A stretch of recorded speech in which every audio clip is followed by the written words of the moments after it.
Hi, Key. Hey, you all. So, we watch TV or whatever. Season 4, Episode 10, Power. Will Rock survive her own son? Kanan done lost his ever-loving mind. So, y'all know what happened last night. All right, let's break this down. Kanan don't realize that he being schemed and scammed and taken for a whole complete carnival ride.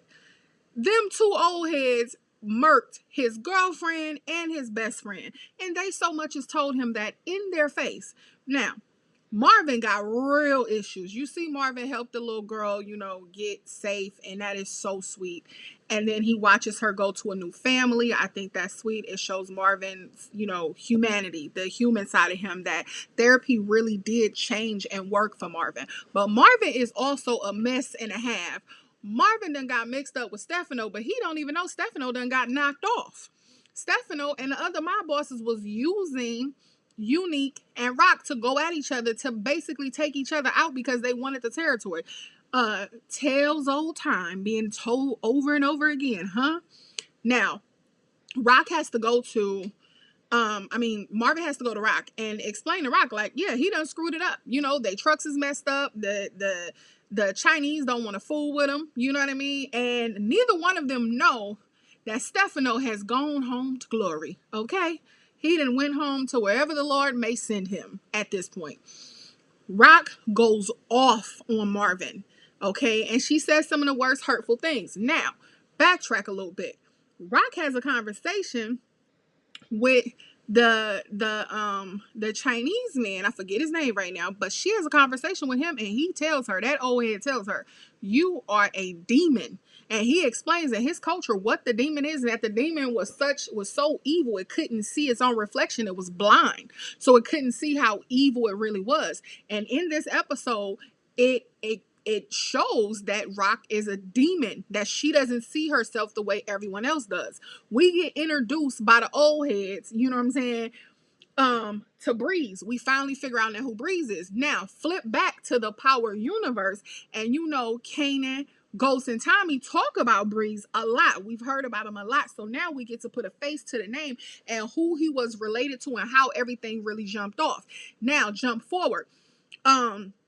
Jukebox and Rock sit down and have a conversation. Jukebox at this point, she is questioning herself. She don't believe Rock at this point, and it's so hurtful because they have actually had, a close kind of relationship with each other. Remember, Jukebox took Rock to go get the the boar, shin from Unique. She had to go get rid of that. So, and remember, Jukebox is the only one that know about that. Rock has shared personal, private things with her. They had like a auntie niece relationship, for the messed up scenario that it is.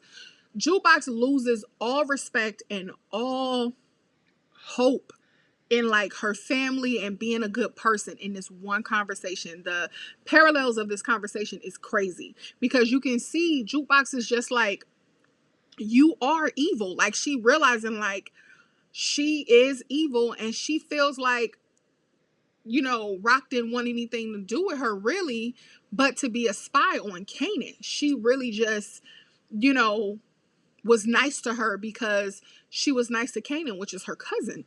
It's supposed to be like that.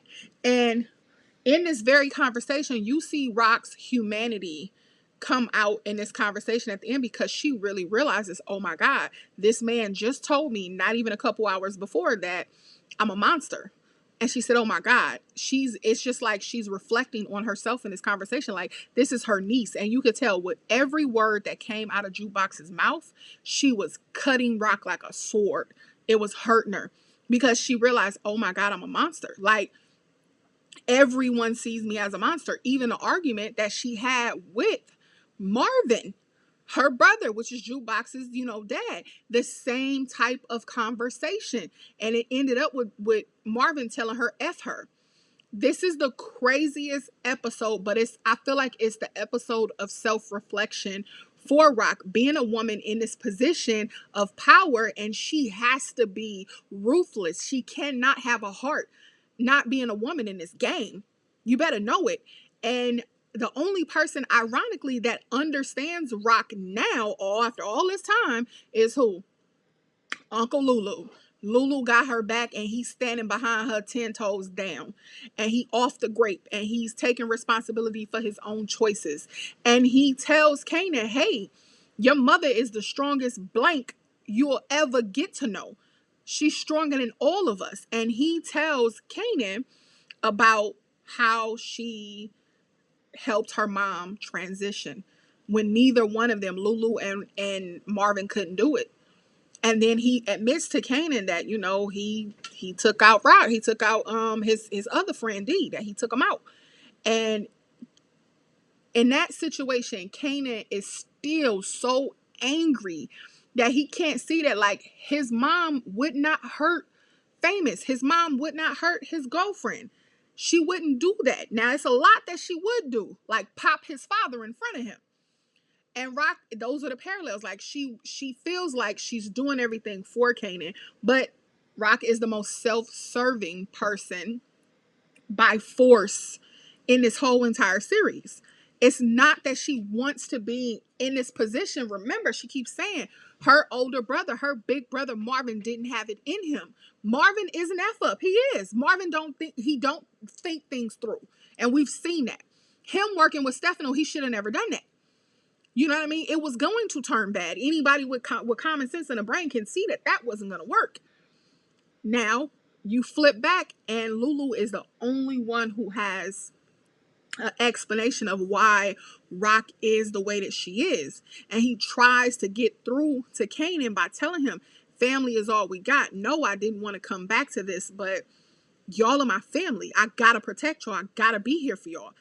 That's my sister. I can't leave her out like that. And his mom transitioning, I think, gave all of them clarity in different areas. And they understand, like, Rock, it's not that she wanted to be this ruthless, cold-hearted beep. She had to be. She had to step up. What was they going to do? Rock had to get out there and get it out the mud, literally. Now, with Kanan, did she make several mistakes? Absolutely. Do she love her son? Yes. But is her parenting and her reality of good, bad, warped? Absolutely. And you saw that with the relationship between her and her mother. It was learned behavior. Now, this is a flip back on our whole community as, a Black community. This explains a lot with some of the relationships with, mothers and daughters and young mothers, period. The behavior was kind of textbook in a lot of areas. She doesn't know how to be a parent and then how to be a boss in the street at the same time. She don't know. She don't realize she's treating her own son like an expendable worker, which in turn is the reason why Kanan is all screwed up in the head. And he said so much at the end of the episode.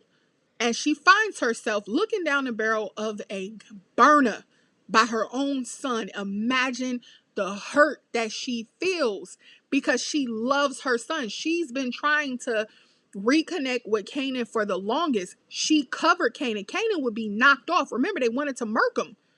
Remember, she went and got money from Stefano, and Stefano tried to tell Kanan with his hard head self. Think about it. This is why Kanan and Tariq, little trifling self, was so close, because Kanan looked at Tariq as himself. He saw himself in Tariq. And I think he tried to prevent Tariq from making some of the same mistakes that, that he made. Now, do he murk his mom? We don't know, because it was a cliffhanger. This is how it ended. He was standing in the kitchen with the BAM owner, and she closed her eyes to, like, accept it like a G and told her son, like, she loved him. Now, this is some crazy Sons of Anarchy kind of stuff, because you know what that crazy sucker did at the end of that season. He took Seagal up out of here. He murked her. Now, do we think that Kanan is going to murk his mother? I don't think so, because of the way he spoke about her in the Power universe, like she was still alive and, living on the island. Like, so that conversation that he had with Ghost and Tommy, so I don't believe that she's out of here. I think maybe Juke might get there in the end. How do y'all see this episode, or how do y'all see the next season starting? If you watch Power, comment below. But this episode was a roller coaster ride. Definitely a 12 out of 12. This was really a good season. And we got to see who Breeze was. See y'all when I'm down and around watching TV again or whatever.